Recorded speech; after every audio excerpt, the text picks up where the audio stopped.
बेटी मृगाक्षी, ये लड़का सच में तुमसे बहुत प्यार करता है। तुम इसके साथ विवाह करके सुखी हो जाओ।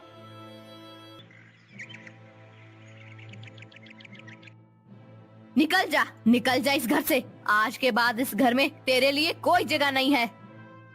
माँ जी, भगवान के लिए ऐसा मत कीजिए। मैं इस छोटी सी बच्ची को लेकर कहाँ जाऊंगी? वो सब मैं नहीं जानती, बस तो निकल जा। अरे इस बच्ची की दुहाई दे रही है तू। इसी की वजह से तो तुझे घर से बाहर निकाल रही हूँ। सुनिए जी, आप तो कुछ कहिए ना, रोकिए ना माँ जी को। मैं कहाँ जाऊंगी इस घर को छोड़कर? मेरा तो आपके सिवा और कोई नहीं है। माँ सही कह रही है, एक के बाद एक बेटियां पैदा करती जा रही है तू। अरे मैंने तो सोचा था कि इस बार तुझे बेटा होगा, लेकिन नहीं, तू तो बेटियां ही पैदा कर रही है। मुझे बिटिया होती है, इसमें मेरी क्या गलती है? देखा बेटा, एक तो गलती करती है और ऊपर से जबान भी चला रही है। देख क्या रहा है, निकाल दे इसे इस घर से बाहर। केशव मधु का हाथ पकड़कर उसे घर से बाहर निकाल देता है। मधु की गोद में उसकी नवजात बेटी भी थी। दरअसल मधु को पहले 3 बेटियां थी। बेटे की चाह में उसके पति और सास मधु से चौथी बार बेटे की आस लगाए बैठे हुए थे, लेकिन इस बार भी उसने एक बेटी को जन्म दिया और उसे घर छोड़कर बाहर जाना पड़ा। मधु बहुत दूर तक चल कर आई थी, बहुत थक गई थी और प्यास के मारे उसका गला सूख रहा था। उसे दूर एक नदी दिखाई दी और वो नदी के पास आ गई। हे भगवान, तेरा बहुत बहुत आभार। कम से कम पानी तो दिखाई दिया। कितनी प्यास लगी है, मेरी बच्ची को भी भूख लगी है, लेकिन क्या करूं, मैंने ही कुछ खाया नहीं है, तो इसे दूध कैसे पिलाऊं? बेटा, मैं अभी पानी पी कर आती हूँ, फिर हम थोड़ी और आगे चल जाते हैं। फिर मैं देखती हूँ खाने का कोई इंतजाम होता है क्या। हाँ मेरा बच्चा।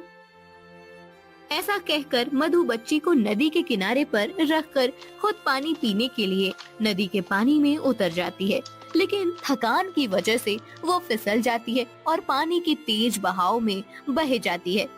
बच्ची बहुत रो रही होती है। नदी के पास ही एक जंगल था। कुछ देर के बाद जंगल से कुछ हिरनें पानी पीने के लिए नदी पर आती हैं। वहाँ उस नवजात बच्ची को देखकर, अरे कितनी छोटी बच्ची है ये, इसे ऐसे कौन छोड़ कर गया होगा इसे? माया बहन, लगता है कि ये बेटी है, इस कारण से कोई इसे छोड़ कर गया होगा। सुना है कि कुछ इंसान सिर्फ बेटे की चाह करते हैं। अगर उनके घर में लड़की ने जन्म लिया तो वो इसे ऐसे ही कहीं सुनसान जगह पर छोड़ कर जाते हैं। कितने निर्दय होते हैं ऐसे इंसान। कोई अपने ही बच्चे को ऐसे मरने के लिए कैसे छोड़ सकता है? और माँ जन्म देने वाली माँ का दिल नहीं दुखता? हिरन माया को उस बच्ची को देखकर बहुत दुख होता है। फिर काया, छाया, मैं सोच रही हूँ कि हम इसे अपने साथ अपने जंगल में ले जाते हैं। इसे यहाँ ऐसे छोड़ना इस बच्ची के लिए सुरक्षित नहीं है। लेकिन माया दीदी, हम इसे अपने साथ कैसे रखेंगे? हमारे ही रोज के खाने पीने का ठिकाना नहीं होता, इसे क्या हम खिलाएंगे? छाया सही बोल रही है बहन। हम तो पेड़ के पत्ते, हरी घास खाकर गुजारा करते हैं, लेकिन इसे तो दूध पीने की जरूरत है। वो हम इसे कहाँ से देंगे?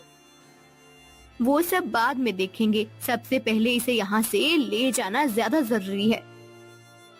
हिरन माया बाकी 2 हिरणों के साथ बच्ची को लेकर जंगल में चली जाती है। जंगल में जाने के बाद छाया, कुछ दिनों पहले मिट्टी हथनी ने एक बच्चे को जन्म दिया है। हम इस बच्ची को उसका दूध पिला सकते हैं। लेकिन इंसान के बच्चे के लिए हथनी का दूध? वो एक माँ का दूध है छाया, बच्चे के लिए तो अमृत होता है। हिरन माया के कहने पर बच्ची को मिंटी हथनी का दूध पिलाया जाता है। धीरे धीरे बच्ची बड़ी होने लगती है।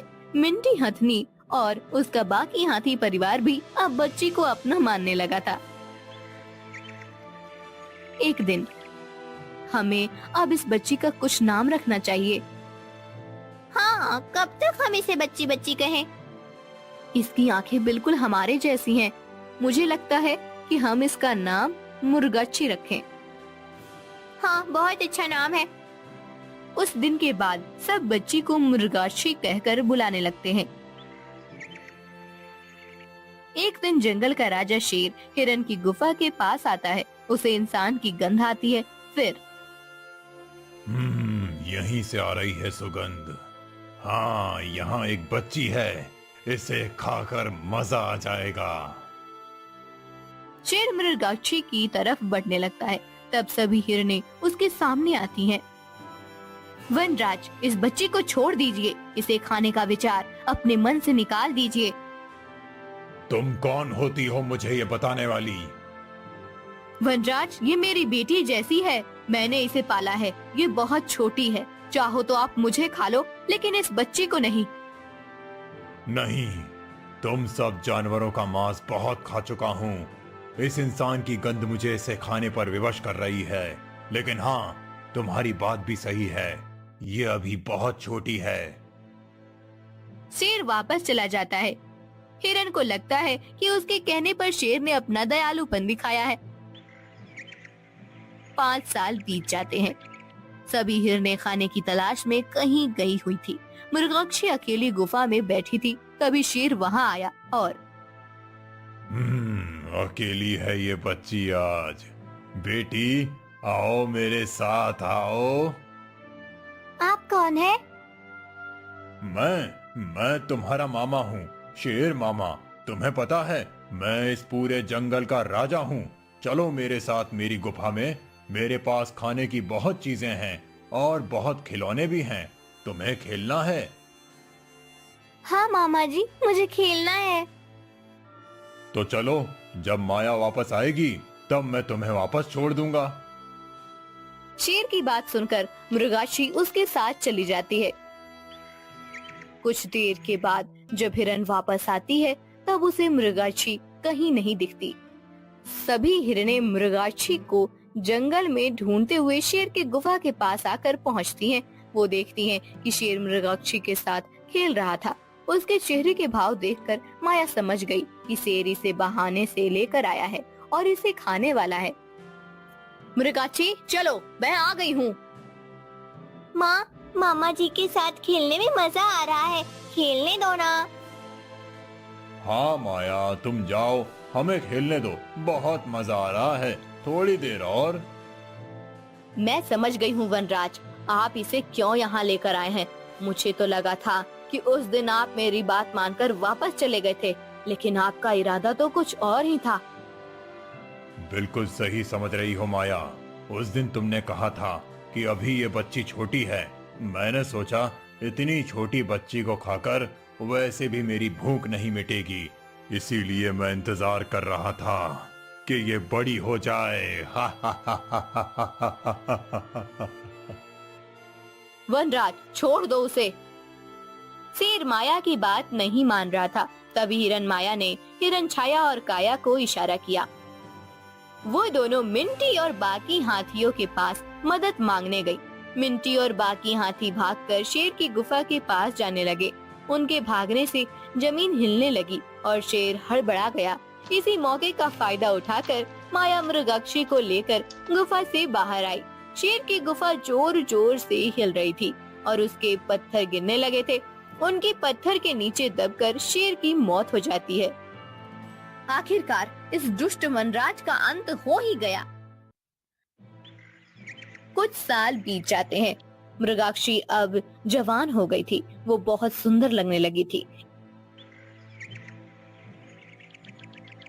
एक दिन राजसभा में हमें एक नया महल निर्माण कराना है, इसीलिए बहुत बड़ी भूमि की आवश्यकता होगी।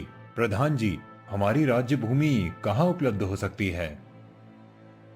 महाराज, हमारे राज्य की सीमा पर एक बहुत बड़ा जंगल है। वहाँ की भूमि का एक टुकड़ा यदि हम महल बनाने के लिए उपयोग में लाएं तो उचित होगा। ठीक है, कल ही सैनिकों को भेजकर वन के उस भाग को खाली करा लिया जाए। अगले दिन चारुदत्त के सैनिक जंगल में पेड़ तोड़ने के लिए आते हैं। तभी मृगाक्षी उन्हें रोक लेती है। वो फिर भी पेड़ तोड़ने के लिए कुल्हाड़ी उठाते हैं। तब मृगाक्षी खुद पेड़ को लिपटकर खड़ी हो जाती है। सैनिक कुछ कर नहीं पाते और वापस राजमहल लौट जाते हैं। महाराज, जंगल में एक सुंदर युवती थी जिसने हमें पेड़ नहीं काटने दिए। जब हम जबरदस्ती एक पेड़ काटने गए तब वो खुद एक पेड़ को पकड़कर खड़ी हो गई। फिर हम कुछ नहीं कर पाए। एक युवती, और वो भी इतनी साहसी।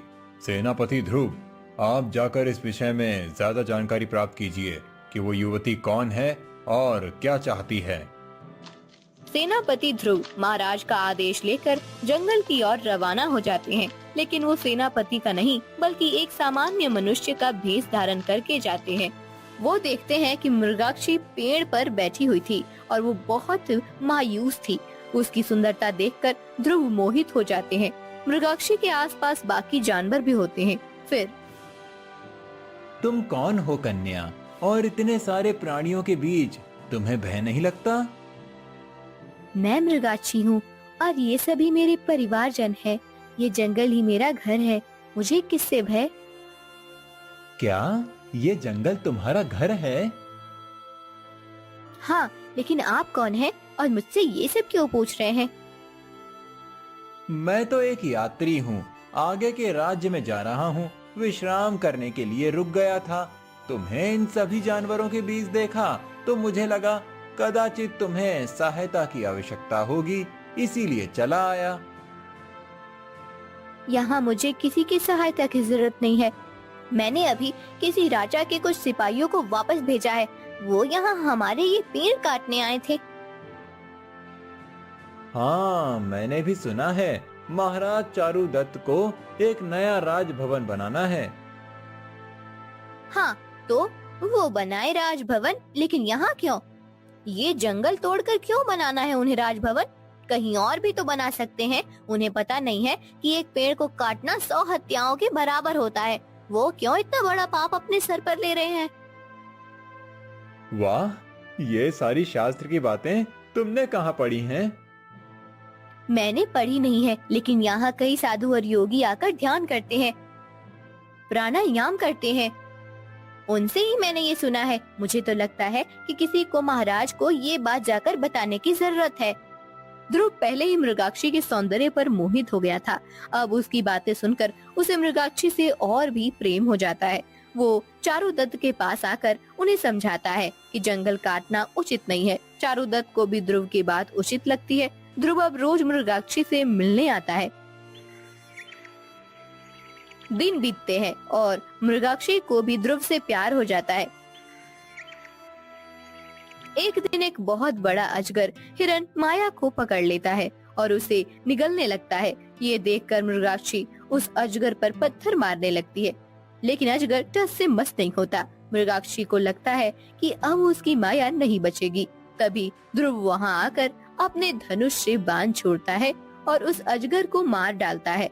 मृगाक्षी माया को अजगर के मुंह से बाहर निकालती है। कौन हो तुम? तुम कोई सामान्य इंसान नहीं हो सकते। तुमने इतना सही निशाना कैसे साधा? अब तुम्हें क्या सत्य बताना ही पड़ेगा। मैं महाराज चारुदत्त का सेनापति ध्रुव हूँ। मैं तुम्हारे बारे में जानकारी प्राप्त करने आया था, क्योंकि तुमने उस दिन सैनिक को जंगल तोड़ने से मना किया था, लेकिन मुझे देखते ही तुमसे प्रेम हो गया। तुम मेरे बारे में कुछ गलत धारणा ना बनाओ, इसीलिए मैंने तुमसे सत्य छुपाए रखा। मृगाक्षी, मैं तुमसे विवाह करना चाहता हूँ। बेटी मृगाक्षी, ये लड़का सच में तुमसे बहुत प्यार करता है। तुम इसके साथ विवाह करके सुखी हो जाओ। लेकिन माँ, अगर मैं चली जाऊंगी तुम अकेली हो जाओगी। नहीं बेटा, मुझे तो खुशी है कि मेरी बेटी सुख में है। तुम कब तक ऐसे जंगल में भटकती रहोगी? जब मैंने तुम्हें पहली बार देखा था तब तू एक नवजात बच्ची थी। मैं तुम्हें तुम्हारी सुरक्षा के लिए अपने साथ जंगल में ले आई थी, लेकिन अब तुम बड़ी हो गई हो, अपना ख्याल खुद रख सकती हो और सेनापति जी जैसे योद्धा को अपने पति के रूप में पाकर तुम्हारा जीवन धन्य हो जाएगा। मृगाक्षी, तुम चाहो तो हम इस हिरण को अर्थात तुम्हारी माँ को अपने साथ ले जा सकते हैं। हमारे भवन के बाहर एक बड़ा बगीचा है, वहाँ पर ये सुख से रह सकती हैं। ध्रुव की बात सुनकर मृगाक्षी खुश हो जाती है। दोनों हिरण को साथ लेकर ध्रुव के घर में चले जाते हैं। वहाँ ध्रुव और मृगाक्षी का धूमधाम से विवाह हो जाता है। हिरण अब मृगाक्षी के साथ सुख और सुरक्षा से बाकी का जीवन व्यतीत करती है।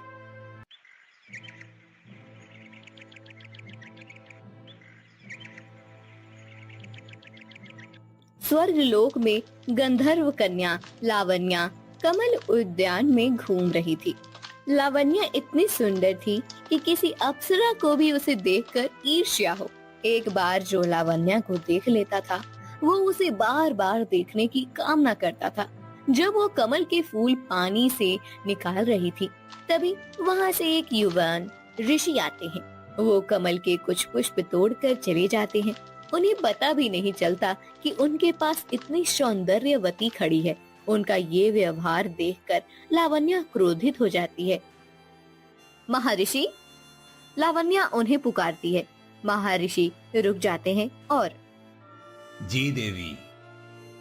महर्षि, कदाचित आप स्वर्ग लोक में अभी अभी पधारे हैं। आप जानते नहीं मैं कौन हूँ? क्षमा करें देवी, परंतु मुझे आपका परिचय नहीं है। मैं गंधर्व कन्या लावण्या हूँ। पूरे स्वर्ग लोक में मेरी जितनी सौंदर्यवती दूसरी कोई नहीं है। स्वर्ग लोक में ऐसा कोई नहीं जो मुझे एक बार देखकर पुनः पलटकर ना देखे। और आपने मेरी तरफ ध्यान भी नहीं दिया। मैं आपके समीप ही खड़ी थी, परंतु आप कमल पुष्प तोड़कर चले भी गए। ये तो मेरा अपमान है। नहीं देवी, आपका अपमान करने का मेरा कोई आशय नहीं था, परंतु मैंने आजीवन ब्रह्मचार्य पालन करने का व्रत लिया है। इसी कारण से मैं किसी भी स्त्री की तरफ देखता भी नहीं। आपके सौंदर्य का मुझे कदापि लोभ नहीं हो सकता। मैं तो केवल अपने स्नान, संध्या, पूजा और ध्यान में ही संतुष्ट हूँ। अच्छा, आपको इतना अभिमान है अपनी ध्यान और पूजा पर? अभिमान नहीं देवी, परंतु कोई भी प्रलोभन मेरे व्रत को भंग नहीं कर सकता। ये सत्य है। महर्षि इतना कहकर चले जाते हैं। लावण्या को उनकी बात सुनकर बहुत क्रोध आता है। अगले दिन जब महर्षि स्नान के लिए नदी में गए हुए होते हैं तब लावण्या पत्थर पर रखे हुए उनके वस्त्र उठाती है और एक ऊंचे पेड़ पर फेंक देती है। ये देखकर महर्षि का शरीर क्रोध से कांपने लगता है। वो उसे श्राप देते हैं। हे उद्दंड युवती, तुझे अपने सौंदर्य पर बहुत ज्यादा अभिमान है। मैं तुझे श्राप देता हूँ कि तू पृथ्वी लोक में जन्म लेगी और वहीं तेरी मृत्यु होगी। तुझे स्वर्ग लोक छोड़कर जाना होगा। महर्षि के श्राप के कारण लावण्या को स्वर्ग लोक छोड़ना पड़ता है और वो पृथ्वी लोक में एक मछुआरे के घर में जन्म लेती है। उसे जन्म देते ही मछुआरे की पत्नी का स्वर्गवास हो जाता है। फिर मछुआरा उस नवजात बालिका को लेकर महारानी शांति प्रिय के पास आता है। महारानी शांति प्रिय की जय हो। महारानी, ये मेरी बेटी है। इसे जन्म देते ही मेरी पत्नी की मृत्यु हो गई है। मैं गरीब मछुआरा हूँ। यदि मेरी पत्नी जीवित होती तो इस बच्ची का पालन पोषण करती, परंतु अब इसका उत्तरदायित्व मुझ पर आया है। मुझे मछली पकड़ने के लिए कई दिनों तक समुद्र में रहना पड़ता है। ऐसी स्थिति में मैं इसे अपने साथ नहीं रख सकता और इसके लिए मैं अपना काम छोड़कर घर पर भी नहीं रह सकता। इसीलिए मेरा आपसे अनुरोध है कि आप इस बालिका को अपनाइए और मुझे इस दायित्व से मुक्त कीजिए। महारानी शांति प्रिया के दृश्य में सबके लिए बहुत प्रेम था। वो उस बच्ची को मछुआरे के हाथ से अपने गोद में ले लेती हैं। कितनी सुंदर बालिका है। मछुआरे, तुम आज से इस बालिका के दायित्व से मुक्त हो। ये अब मेरी पुत्री है। मेरे 7 पुत्र हैं। इसका मुझे संतोष था, किंतु मेरी ये सदा ही मनसा थी कि मेरी एक पुत्री हो। आज से ये मेरी पुत्री राजकुमारी देवयानी है। महारानी मछुआरे को वापस भेज देती हैं और उस बालिका को अपनी पुत्री बना लेती हैं। महाराज शंख शर्ण भी महारानी के इस निर्णय से आनंदित होते हैं। समय बीत रहा होता है और राजकुमारी देवयानी अब बड़ी हो रही थी। एक दिन छोटी राजकुमारी को खेलते हुए देख महारानी शांति प्रिय, आपने इस बालिका को अपनी पुत्री बनाकर सत्य में बहुत ही अच्छा कार्य किया है।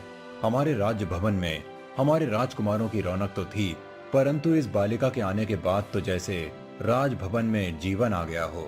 सत्य कहते हैं, एक पुत्री तो होनी ही चाहिए जिसके नुपुर की झनकार पूरे भवन में गूंजे। हाँ महाराज, परंतु अब देवयानी बड़ी हो रही हैं। हमारे राजकुमारों की भी भांति अब हमें राजकुमारी को भी शिक्षा देनी चाहिए। राजकुमारी देवयानी सौंदर्यवती है। यदि वो शिक्षा प्राप्त करके विद्यावती भी बन जाएंगी तो इस धरती पर उनके सर्वथा में और कोई राजकुमारी खड़ी नहीं हो सकती। महाराज शंकरशन को महारानी शांति प्रिया का प्रस्ताव उचित लगता है और राजकुमारी देवयानी की शिक्षा शुरू हो जाती है। उसी राज्य की एक विदुषी के पास देवयानी शिक्षा प्राप्त करने जाती है। कुछ वर्ष बीत जाते हैं और अब राजकुमारी देवयानी अब एक अति सुंदर युवती बन चुकी होती है। एक दिन, महाराज, हमारी बेटी अब विवाह के योग्य हो गई है। उसके लिए कई राज्यों से विवाह के प्रस्ताव भी आ रहे हैं। मुझे लगता है कि अब हमें उसके विवाह के विषय में विचार करना चाहिए। अवश्य महारानी, परंतु एक बार देवयानी से भी हमें पूछना चाहिए कि वो हमारी पसंद से विवाह करना उचित समझती है या उन्हें अपना स्वयंवर कराना है। हमारी पुत्री उच्च विद्या विभूषित है, बुद्धिशाली है, उसका वर भी उसकी भांति ही बुद्धिशाली होना चाहिए। फिर दोनों देवयानी को बुलाते हैं और पुत्री देवयानी, अब तुम विवाह के योग्य हो गई हो, इसीलिए हम तुम्हारे विवाह के विषय में बात कर रहे हैं। मुझे तुमसे पूछना है कि तुम विवाह करोगी या उसके पूर्ण तुम्हें स्वयंवर करने की इच्छा है। हमारी संस्कृति में कन्या को अपना स्वयंवर चुनने की अनुमति दी गई है और मैं चाहता हूँ कि तुम्हारा ये निर्णय तुम स्वयं लो। पिताश्री, मुझे आप पर पूरा विश्वास है कि आप मेरे लिए जो भी करेंगे वो उचित ही होगा, परंतु मैं अपना स्वयंवर करने की इच्छा रखती हूँ। मैं देखना चाहती हूँ कि हमारी धरती पर ऐसा कौन बुद्धिशाली है जो मेरे प्रश्नों का उत्तर देगा। देवयानी के इच्छा के अनुसार महाराज शंकरशन और उनके पुत्र मिलकर देवयानी के स्वयंवर का भव्य आयोजन करते हैं। स्वयंवर के लिए दूर दूर से राजकुमार आते हैं। देवयानी पहले ही बहुत सुंदर थी और स्वयंवर के समय विविध आभूषण और सुंदर वस्त्रों से सजी हुई और भी ज्यादा सुंदर लग रही थी। देवयानी स्वयंवर का प्रश्न पूछना आरंभ करती है। मेरा आप सभी को अभिवादन है। मैं आपसे 3 प्रश्न पूछूंगी और तीनों का उत्तर एक ही है। जो भी मेरे प्रश्नों का सही और उचित उत्तर देगा उस राजकुमार की गले में वरमाला डालूंगी। मेरा पहला प्रश्न है कि ऐसा क्या है जो कभी हमारा साथ नहीं छोड़ता और सदा हमारे साथ रहता है। दूसरा प्रश्न ये है कि हम सभी एक किराए के घर में रहते हैं और एक न एक दिन हमें वो घर छोड़कर जाना है। वो घर कौन सा है? और तीसरा प्रश्न है कि वो क्या है जो गरीब, धनिक, वृद्ध, युवान ऐसा कोई भेद नहीं रखता। देवयानी का प्रश्न सुनकर सभी राजकुमार चौंक जाते हैं। कई राजकुमारों को लगता है कि ये कोई छल है। एक राजकुमार, राजकुमारी देवयानी, ये कैसा प्रश्न है? इन तीनों प्रश्नों का एक ही उत्तर होना संभव ही नहीं है। ये हमारे राजकुमारों का उपहास है। आप कहती हैं कि हम सब एक किराए के घर में रहते हैं, परंतु हम तो राजकुमार हैं, अपने राज्य भवन में रहते हैं। आपका प्रश्न ही उचित नहीं है राजकुमारी, और आप हमसे ऐसे प्रश्न पूछ रही हैं जिसका कोई उत्तर नहीं हो सकता। मैं इस स्वयंवर को एक छल मानता हूँ जो आपने हम सबके उपहास के लिए किया है। आपको अपनी विद्या पर अहंकार हो गया है। नहीं राजकुमार, ये कोई उपहास नहीं है। इन तीनों प्रश्नों का एक ही उत्तर है। कदाचित आपके पास इतनी बुद्धि नहीं कि आप इन प्रश्नों का उत्तर दे सके। मेरा आपसे अनुरोध है कि आप कृपया अन्य राजकुमारों को भ्रमित न करें। कई राजकुमारों को इन प्रश्नों का उत्तर नहीं आता, तो कई राजकुमार गलत उत्तर देकर अपने स्थान पर लौट जाते हैं। महाराज शंकरशन और महारानी शांतिप्रिया को चिंता होने लगती है कि अब राजकुमारी देवयानी का स्वयंवर कैसे संपन्न होगा। तभी राजकुमार शशिधर वहां आते हैं और राजकुमारी देवयानी, आप सत्य में बहुत ही बुद्धिशाली हैं। ऐसे 3 प्रश्न जिसका एक ही उत्तर हो, ऐसे प्रश्न कोई उच्च विद्या विभूषित ही पूछ सकता है। सत्य में ये बहुत विकट प्रश्न है, परंतु मैं आपके प्रश्नों का उत्तर देने का प्रयास करता हूँ। राजकुमारी, आपका पहला प्रश्न था, ऐसा क्या है जो सदा हमारे साथ होता है, जो कभी हमारा साथ नहीं छोड़ता? तो उसका उत्तर है मृत्यु। मृत्यु सदा ही हमारे साथ होती है। जीवन हमारा साथ छोड़ देता है और हम मृत्यु को प्राप्त होते हैं। मृत्यु हमें अपने साथ ले जाती है। इसी अर्थ से आपके पहले प्रश्न का उत्तर है मृत्यु। आपका दूसरा प्रश्न था हम सब एक किराए के घर में रहते हैं और हम सबको एक दिन वो घर छोड़कर जाना है। उसका उत्तर भी है मृत्यु। किराए का घर अर्थात हमारा ये शरीर। हम सबको एक दिन हमारे शरीर का त्याग कर अपनी आत्मा को मुक्त करना पड़ता है और ये मृत्यु के पश्चात होता है। इसी कारण से आपके दूसरे प्रश्न का उत्तर भी मृत्यु है। आपका तीसरा प्रश्न था कि ऐसा क्या है जो गरीब, धनिक, वृद्ध, युवान ऐसा कोई भेद नहीं रखता। तो राजकुमारी, मेरे अनुमान से उसका भी उत्तर मृत्यु है। मृत्यु ही है जो सबको आती है। मृत्यु से आज तक ना कोई बचा है और ना कोई बच सकता है। कोई राजा हो या रंग, वृद्ध हो या युवान, उच्च जाति में जन्म लिया हो या नीची जाति में, परंतु मृत्यु इन सब का भेद नहीं करती और सबको प्राप्त होती है। इस कारण से आपके तीसरे प्रश्न का उत्तर भी है मृत्यु। अर्थात आपके तीनों प्रश्न का उत्तर एक ही है, मृत्यु। राजकुमार शशिधर का ये उत्तर सुनकर राजकुमारी देवयानी आनंद से ओतप्रोत हो जाती हैं। वहाँ पर बैठे हुए सभी राजकुमार और ग्रामवासी तालियां बजाने लगते हैं। शंकरशन और शांति प्रिया भी बहुत आनंदित हो जाते हैं। राजकुमार शशिधर, आपने मेरे प्रश्नों का उचित उत्तर दिया है। आप सत्य में बहुत ज्यादा बुद्धिशाली हैं। मैं आपको अपना वर चुनती हूँ। राजकुमारी देवयानी वरमाला लेकर राजकुमार शशिधर के पास आती है। वो राजकुमार के गले में वरमाला डालने ही वाली होती है कि तभी वही महर्षि जिन्होंने स्वर्ग लोक में गंधर्व कन्या लावण्या को श्राप दिया था, वो वहाँ प्रकट हो जाते हैं। राजकुमारी, आप ये विवाह नहीं कर सकती। महर्षि, मुझसे या मेरी पुत्री से कोई अपराध हुआ है क्या? आप इसे विवाह करने से क्यों मना कर रहे हैं? राजन, ये आपकी कन्या आपकी पुत्री नहीं अपितु गंधर्व कन्या है। स्वर्ग लोक में इसने अपने सौंदर्य के अभिमान में आकर मेरे साथ उद्दंडता की थी। इस कारण मैंने इसे श्राप दिया था कि ये पृथ्वी लोक में जाकर जन्म लेगी और वहीं इसकी मृत्यु होगी। महर्षि, आपके श्राप के कारण मैं पृथ्वी पर आई हूँ, मृत्यु भी नहीं हुई है, तो फिर मैं विवाह क्यों नहीं कर सकती? देवी, मैंने अपने क्रोध में आकर आपको श्राप दिया, परंतु उसके बाद आपके पिता ने मुझसे आकर क्षमा मांगी और आपको पुनः स्वर्ग लोक में लाने की विनती की। आपके पिता आपके विरह में बहुत पीड़ा में अपना जीवन व्यतीत कर रहे थे। मुझसे उनकी पीड़ा देखी नहीं गई, इसीलिए मैं आपको पुनः स्वर्ग लोक में ले जाने के लिए आया हूँ। क्षमा करें महर्षि, परंतु किसी वह ऋषि का श्राप कभी व्यर्थ नहीं जाता।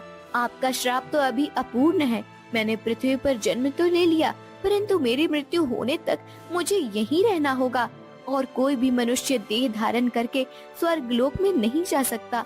ये सत्य है, इसलिए मैं आपके साथ अभी स्वर्ग लोक नहीं आ सकती। मेरा आपसे अनुरोध है कि आप मेरे पिता से कहे कि पृथ्वी पर ये देह छोड़ने के बाद में अवश्य उनके पास आऊंगी, परंतु अभी मेरा उनके पास आना संभव नहीं है।